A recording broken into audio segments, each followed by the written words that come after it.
వీడు నా బెడ్ మీద పడుకున్నాడు. పక్క ముష్టోడయ్యింది.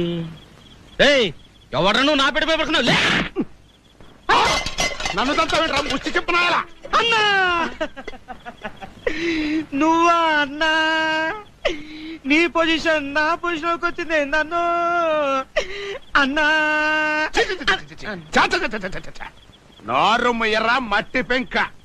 ఎన్నాళ్ళు ఈ ఆస్తిపాస్తులన్నీ ఊళ్ళో వాళ్ళు కాబట్టి పట్టించుకోవాలా. మరి ఇప్పుడు ఈ ఆస్తిపాస్తులన్నీ మా అమ్మాయివి కదా, అంటే నాదే కదా. అందుకే డే అండ్ నైట్ కాపలా కాయటం నిర్ణయించుకున్నాను అన్నమాట. మరి ఊళ్ళో మరోలా అనుకుంటున్నారేందన్నా? ఏమనుకుంటున్నారు?